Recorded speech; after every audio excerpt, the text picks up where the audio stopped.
Welcome back. आज एक नया टॉपिक अलाउंसेस के बारे में हम स्टार्ट करने जा रहे हैं।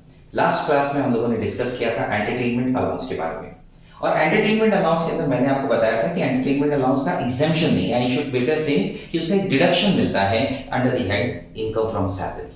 क्या इसके अलावा भी कोई डिडक्शन अवेलेबल होते हैं? हम आज की इस वीडियो में डिस्कस करेंगे। सबसे पहली बात, हमने एंटरटेनमेंट अलाउंस की बात की थी, तो मैंने कहा था इसका डिडक्शन सिर्फ और सिर्फ गवर्नमेंट एम्प्लॉइज जो है, चाहे वो स्टेट गवर्नमेंट हो, चाहे वो यूनियन टेरिटरी गवर्नमेंट हो, चाहे वो सेंट्रल गवर्नमेंट के एम्प्लॉइज हो, उसके एम्प्लॉइज को जो entertainment allowance in case provide किया जा रहा है, तो ही जाके ये डिडक्शन अवेलेबल होगा सिर्फ और सिर्फ उनके लिए। आप ऐसा भी कह सकते हैं कि नॉन गवर्नमेंट यानी प्राइवेट एम्प्लॉइज को क्या एंटरटेनमेंट का हक है? एनीवे, उनकी प्रेशरेबल जॉब के बारे में बाद में बात करेंगे, but point is entertainment allowance is easily deductible in case of government employees.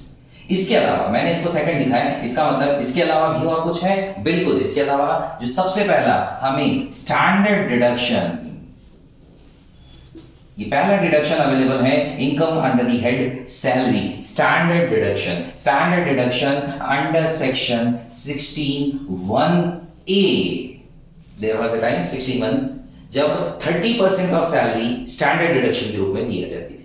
30% जितना भी आपका टैक्सेबल पोर्शन निकला है, total income from salary calculate कर दी, स्ट्रेट फॉरवर्ड उसमें से 30% माइनस करना। अभी क्वांटम स्पेसिफाइड कर दिया है, क्वांटम यहां पे अब सेक्शन 16(1)(a) के अंदर standard deduction specific amount decide कर दी है, दैट इज ₹50,000 और इनकम फ्रॉम सैलरी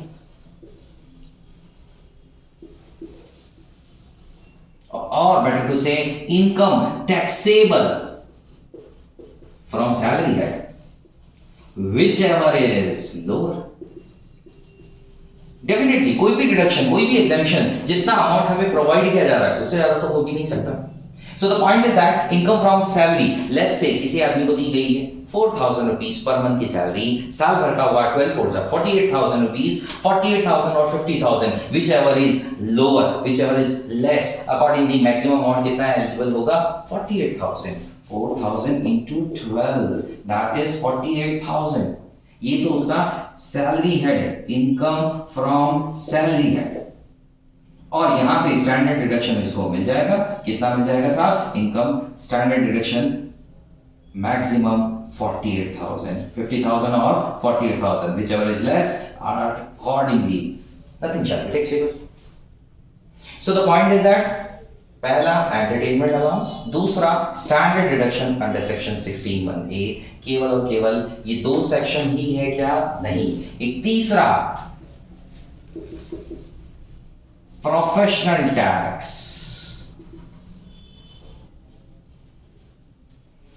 ये आपको जब एग्जामिनेशन के पॉइंट ऑफ व्यू से बात करें, एकेडमिक पॉइंट ऑफ व्यू से बात करें, क्वेश्चन में डायरेक्टली दे रखा होगा। Generally it is being taken at the rate 200 rupees per month if the employ is earning more than 2 lakh rupees per month. Accordingly professional tax हमें डायरेक्टली क्वेश्चन में provided होगा। प्रोफेशनल टैक्स जो है उसका कोई एक्ट हम नहीं, कुछ भी नहीं पढ़ना है हमें, सिंपल सी बात है। Professional tax deductible under section 16(3)। तो क्या होगा? प्रोफेशनल टैक्स जो दे रखा है amount, let's say 2400 rupees, straight forward हमें माइनस करना है जो भी income under the head salary, उसमें से स्टैंडर्ड डिडक्शन माइनस किया और फिर उसमें से माइनस कर दिया हम लोगों ने प्रोफेशनल टैक्स। प्रोफेशनल टैक्स के केस में भी हम लोगों को ये बात पता होनी चाहिए कि प्रोफेशनल टैक्स अगर actually paid by the employ है, पेड बाय एम्प्लॉय, यहां पे एक शर्त है, पेड बाय एम्प्लॉय है तो हमें सिर्फ माइनस करना है। लेकिन अगर पेड बाय एम्प्लॉयर है, एम्प्लॉय नहीं, पेड बाय एम्प्लॉयर है, तो क्या होगा? तो पहले आपकी जो सैलरी बता रखी है उसमें सबसे पहले प्रोफेशनल टैक्स ऐड करो और फिर माइनस करो डिडक्शन, जिसमें आ गया आपका स्टैंडर्ड डिडक्शन। स्टैंडर्ड डिडक्शन के बाद में और कुछ नहीं दे रखा है एंटरटेनमेंट के रिलेटेड, गवर्नमेंट से रिलेटेड, तो हमें क्या माइनस करना है? प्रोफेशनल टैक्स पहले जोड़ना है सैलरी के अंदर। वाइसो एक तरह का बेनिफिट आपको एम्प्लॉयर ने प्रोवाइड कर दिया, ये वैल्यू एडेड बेनिफिट जो आपको प्रोवाइड कर रखा है, ये पर्क की तरह जो आपको प्रोवाइड कर रखा है, उसको पहले आप जोड़िए और फिर वापस माइनस करिए, क्योंकि this professional tax is being paid by employer directly. और अगर आपने खुद ने पे किया है, आपकी सैलरी में से डिडक्ट हुआ है, सिंपल सी बात ये है, तो paid by employ accordingly salary में से हमें प्रोफेशनल टैक्स जोड़ने की जरूरत नहीं है। Now in this particular case हमें जो सैलरी दे रखी है उसमें से डायरेक्टली माइनस करना है डिडक्शन के रूप में। स्टैंडर्ड डिडक्शन तो है ही, और दूसरा प्रोफेशनल टैक्स।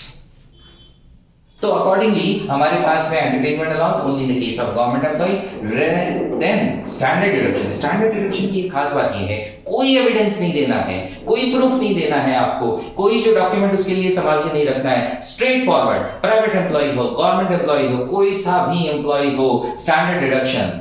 अगर इनकम फ्रॉम सैलरी हेड के अंदर वो अपनी इनकम दिखा रहा है, स्टैंडर्ड डिडक्शन मिल जाएगा 50,000 रुपए, या फिर जितनी income under the head salary हो उतना। और तीसरा केस प्रोफेशनल टैक्स, ये दे रखा है डिडक्शन, हमें बता रखा है कि इतना अमाउंट डिडक्ट हुआ है सैलरी में से, तो बिल्कुल इसको माइनस करके हम taxable portion of salary calculate करेंगे। एक सवाल स्टूडेंट के मन में हमेशा डाउटफुल रहता है, वो क्या कि सर क्या ऐसा पॉसिबल है इनकम फ्रॉम सैलरी हेड के अंदर लॉस आ जाए? Income under the head salary, इसके अंदर लॉस आने के चांसेस कैसे मुमकिन है? अगर मैं बात करूं एंटरटेनमेंट अलाउंस की, वो तो दिया, पहले आपने जोड़ा होगा फिर माइनस किया होगा। एग्जेम्पशन के अंदर भी ऐसे ही। स्टैंडर्ड डिडक्शन, अगर आपकी सैलरी जो है वो नेगेटिव कैसे हो सकती है?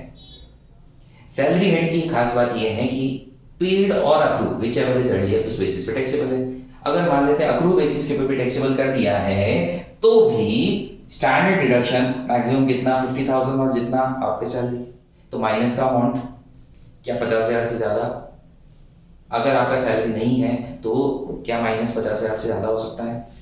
तीसरा, केवल और केवल प्रोफेशनल टैक्स। अब प्रोफेशनल टैक्स लगता ही तब है जब इनॉर्मस एक बड़ा कॉर्पस आपके पास में टैक्सेबल पोर्शन है, तब जाकर के प्रोफेशनल टैक्स का किस्सा स्टार्ट होता है। प्रोफेशनल टैक्सेस के केस में कैसे income under the head salary में लॉसेस हो सकता है?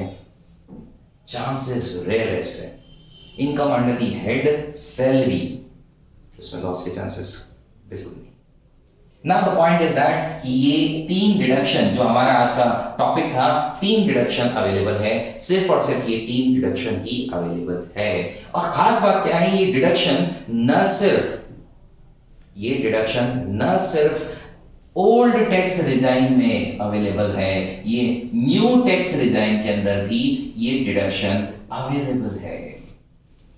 Old tax regime as well as new tax regime, जो हम लोगों को न्यू टैक्स रिजाइम के अंदर ही बताया गया, कोई डिडक्शन अवेलेबल नहीं है, नहीं ये 3 डिडक्शन अवेलेबल है। Don't worry about this.